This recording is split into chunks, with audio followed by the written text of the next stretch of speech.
இதில் மார்க்கெட்டில் கிடைக்கிறத விட 5 மடங்கு விலை கம்மியாக கிடைக்கும். பிபிக்கு வெளியில் ஒரு ஸ்டிப்னுடைய மாத்திரை 300 ரூபான்னா இங்கே வந்து 30 ரூபா தான். அதே மாதிரி பாராசிட்டமால் வெளியில் 50 ரூபாய்க்கு வாங்குறது இங்கே 15 ரூபாய்.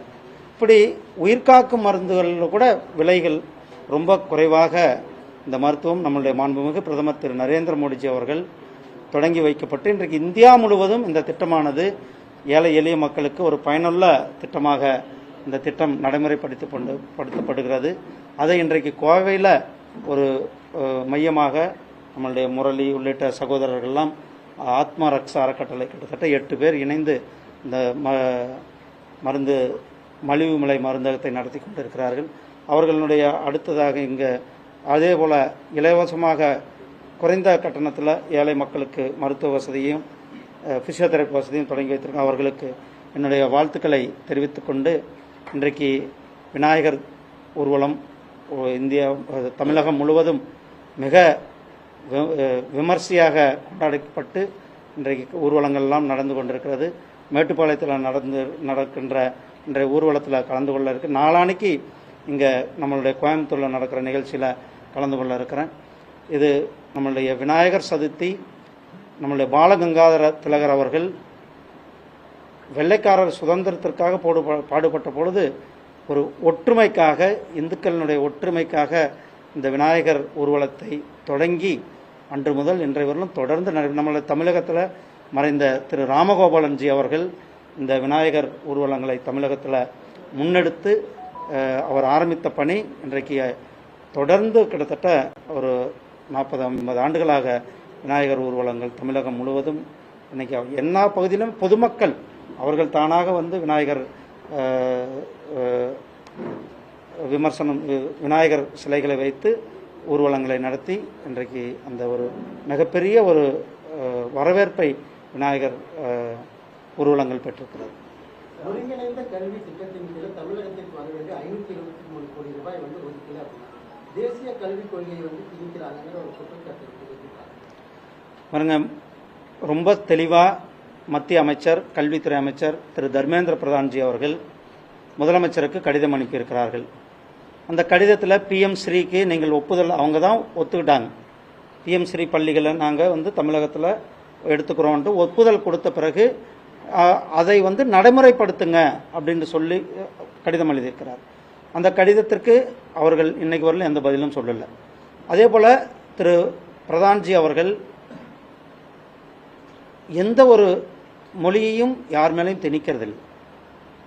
அதாவது தாய்மொழி கல்வியை ஊக்குவிப்பது தான் நம்மளுடைய இந்த புதிய தேசிய கல்விக் கொள்கை. இந்த புதிய தேசிய கல்விக் கொள்கை அனைத்து தரப்பு மக்கள்கிட்டத்தையும் கருத்துக்கள் கேட்கப்பட்டு இந்த புதிய தேசிய கல்விக் கொள்கை கொண்டு வரப்பட்டது. இந்த புதிய தேசிய கல்விக் கொள்கை இன்றைய காலகட்டத்திற்கு சர்வதேச அரங்கில் நாம் போட்டி போடுவதற்கு இந்த புதிய கல்விக் கொள்கை முன்னிருக்கிறது. அதே போல் ஆரம்ப கல்வியில் தாய்மொழி கல்வியை வலியுறுத்துவது தான் நம்மளுடைய இந்த புதிய கல்விக் கொள்கை. இந்த புதிய கல்விக் கொள்கையில் டெக்னிக்கல் எஜுகேஷன் அதையும் நாம் இந்த புதிய கல்வி இதையெல்லாம் நடைமுறைப்படுத்த வேண்டும் என்பது தான் நம்மளுடைய மத்திய அரசாங்கத்தினுடைய எண்ணமாக இருக்கிறது. அவர்கள் அதை செய்வார்கள் என்று இன்றைக்கு கூட திரு தர்மேந்திர பிரதான்ஜி அவர்கள் ஒரு ட்வீட் போட்டிருக்கிறார். நீங்கள் அது பிஎம் ஸ்ரீக்கு கொடுத்த உத்தரவை, அதாவது அந்த உத்தரவாதத்தை நடைமுறைப்படுத்துங்கள் என்று.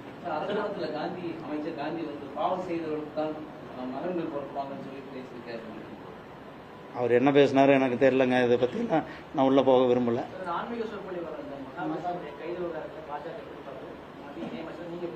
இல்லைங்க, அதுக்கு வந்து எங்களுடைய கமிட்டியினுடைய தலைவர் திரு ஹெச் ராஜா இருக்கார், அவர் பதில் சொல்லுவாங்க.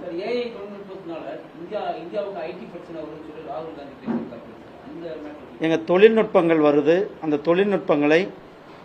தொழில்நுட்பங்களை வந்து நீங்கள் வந்து நிறுத்த முடியாது. ஒரு காலத்தில் நியூஸ் பேப்பர் மட்டும்தான் இருந்தது. நியூஸ் பேப்பர் முடிஞ்சு இன்றைக்கு டிவிகள் வந்திருக்கு. டிவிகளை தாண்டி இன்னைக்கு ஒவ்வொருத்தரும் கையிலையும் செல்ஃபோன் இருக்கிறது. ஒவ்வொருத்தரும் இன்னைக்கு ரிப்போர்ட்டராக இருக்கிறாங்க. அதுக்கு அடுத்து இன்றைக்கு கணினி உலகம், அதனுடைய ஒரு அடுத்த கட்டமானது தான் ஏஐ என்று சொல்லக்கூடிய ஆர்டிஃபிஷியல் இன்டெலிஜென்ஸ். ஸோ அந்த ஆர்டிஃபிஷியல் இன்டெலிஜென்ஸ் பல நல்ல விஷயங்களுக்கு இருக்கிறது. ஸோ அந்த நல்ல விஷயங்களை, நல்ல தொழில்நுட்பத்தை நல்ல விதமாக பயன்படுத்துவோம். இந்திய ஐடி துறைக்கு இதுதாங்க நல்ல, அதுலேயே இந்திய ஐடி துறையிலேயே நல்ல விஷயங்களாக ஆக்கப்பூர்வமான விஷயங்கள் இருக்கிறது. அந்த ஆக்கப்பூர்வமான விஷயங்களுக்கு பல தேவைகள் இருக்கும் பொழுது தேவைகள் அதிகரிக்க தானே செய்யும். ஸோ தொழில்நுட்பங்கள், தொழில் வளர்ச்சி இதெல்லாம் யாராலையும் தடுத்து நிறுத்த முடியாது. அது கண்டுபிடிப்புகள் இருக்கிறது. மக்களினுடைய விஞ்ஞானம் அதிகமாகி கொண்டிருக்கிறது. அதனால் கண்டுபிடிப்புகள் வந்து கொண்டு தான் இருக்கும். அதை முறையாக எப்படி பயன்படுத்த வேண்டும், நாட்டினுடைய வளர்ச்சிக்கு எப்படி பயன்படுத்தப்பட வேண்டும் என்பதுதான் எங்கள் கேள்வி. இதுதான் தமிழ்நாட்டினுடைய சட்டம் ஒழுங்கு சந்தி சிரித்து கொண்டிருப்பது என்பது நாம் அனைவரும் பார்த்து கொண்டிருக்கிறோம். தமிழ்நாட்டில் சட்டம் ஒழுங்கு என்பதே மிகப்பெரிய கேள்விக்குறியாக இருக்கிறது. சட்டம் ஒழுங்குன்னா என்னென்று கேட்கக்கூடிய சூழ்நிலை தான் இன்றைக்கு தமிழகத்தில் ஆட்சியாளர்கள், திமுகவினுடைய ஆட்சியாளர்கள் இருந்து கொண்டிருக்கிறார்கள். சட்டம் ஒழுங்கை பற்றி அவர்களுக்கு எந்தவித கவலையும் கிடையாது. யார் எக்காடு கட்டு போனாலும் ஒரு ஊருக்கு மதுக்கடைகள், ஒரு ஊருக்கு கஞ்சா விற்பனை, எங்கே பார்த்தாலும் கொலை கொள்ளை, இதுதான் இன்றைக்கு இருக்கின்ற தமிழகமாக இருந்து கொண்டிருக்கிறது. ஆட்சியாளர்களின் திறமையற்ற ஆட்சியினால் நாம் இன்றைக்கு இந்த நிலைமையை சந்தித்துக் கொண்டிருக்கிறோம்.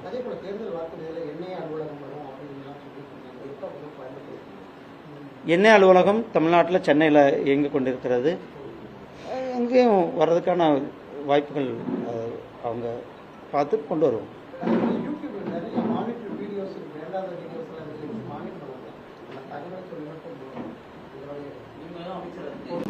இங்கே பாருங்க, நாம் இந்த நியூஸஸ் பொறுத்தளவுக்கு ஒரு ஆத்தன்டிகேஷன் வேணும்.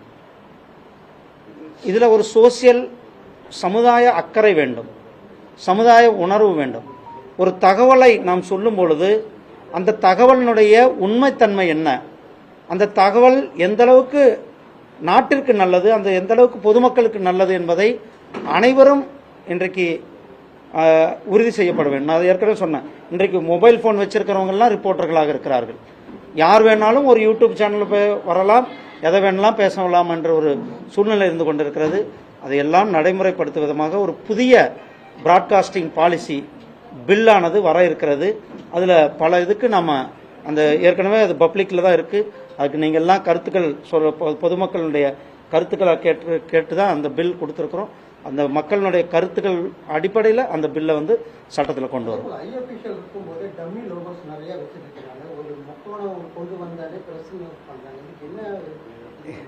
அதுதான் நான் சொன்னேன், நம்ம ஒரு இது ஆக்கப்பூர்வமான விஷயங்களை அணுக வேண்டும் என்று. நீங்கள் பாருங்கள், இங்கே நீங்கள் சொல்கிறீங்க புதிய தலைமுறை, தந்தி எல்லாருமே இருக்கிறீங்க. நான் அவங்க பேரை மட்டும் சொல்ல, எல்லாருமே எல்லா நியூஸ் சேனலும் இருக்கிறீங்க. நாம் மறுபடியும் நான் வலியுறுத்தது தன்மை, நியூஸினுடைய தன்மை. ஒரு பொது விஷயங்களுக்கு, பொதுமக்களுக்கு ஒரு ஆக்கப்பூர்வமான செய்திகளை எடுத்து செல்கின்ற ஒரு செய்தி நிறுவனங்களாக அது இருக்க வேண்டும். அது யூடியூப் சேனலாகட்டும், அல்லது இன்றைக்கு இருக்கிற டிஜிட்டல் மீடியாவில் இருக்கிற நம்மளுடைய டிவி சேனலுடைய டிஜிட்டல் மீடியாக்களாக இருக்கட்டும், இவர்களெல்லாம் பொறுப்புணர்ந்து செயல்பட வேண்டும் என்பது தான் என்னுடைய கோரிக்கையாக இருக்கிறது. அப்படி இல்லாத பட்சத்தில் அவர்கள் மேலே இன்றைக்கி சம்மந்தப்பட்டவர்கள் போலீஸில் காவல், ஏன்னா இது காவல்துறையை பொறுத்தளவுக்கு சட்டம் ஒழுங்கு என்பது தமிழுடைய அந்த ஸ்டேட்டினுடைய அதிகாரத்துக்கு கீழே வருகிறது. காவல்துறையிலும் ஏன்னா ஒரு தனி மனிதனுடைய உணர்வை புண்படுத்தும் பொழுது அவர்கள் கேஸ் கொடுப்பது, அவர்கள் மேலே வழக்கு பதிவு, இதெல்லாம் தமிழக அரசாங்கத்தின் கீழே இருக்கிற சப்ஜெக்டாக இருக்கிறது. நாங்கள் மத்திய அரசாங்கத்தை பொறுத்தவரை நடைமுறைப்படுத்துவதற்கான சட்டங்களை நாம் படுத்தி கொண்டிருக்கிறோம்.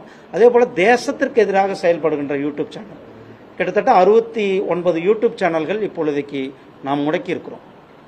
69க்கு மேற்பட்ட யூடியூப் சேனல்களை முடக்கியிருக்கிறோம். அதாவது தேசத்திற்கு எதிராக செயல்படுவது, அல்லது தேசத்திற்கு எதிரான கருத்துக்களை சொல்லுவது, அல்லது நம்மளுடைய மிலிட்ரிக்கு எதிரான கருத்துக்களை சொல்லுவது, நாட்டினுடைய சட்டம் ஒழுங்கிற்கு குந்தகம் விளைக்கின்ற விதத்தில் அப்படி செயல்படுகின்ற யூடியூப் சேனல்களை கிட்டத்தட்ட 69 யூடியூப் சேனல்களை நாம்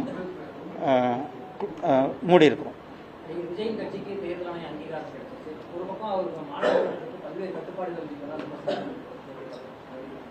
அதாவது ஒரு மாநாடு, ஒரு விஜய் அவர்கள் கட்சி ஆரம்பிச்சிருக்கிறார், வரவேற்கத்தக்கது. அவருக்கு என்னுடைய வாழ்த்துக்களை சொல்லிக் கொள்கிறேன்.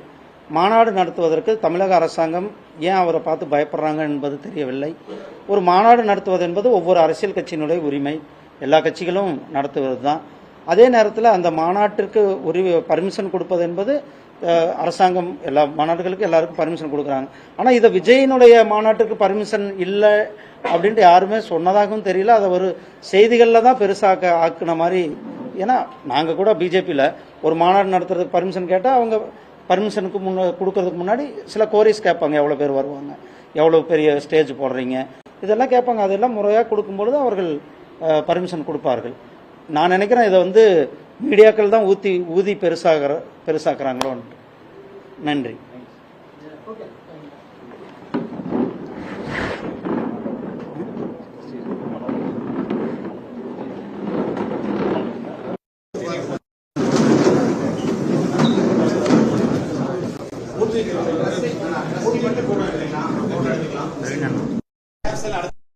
ரெடி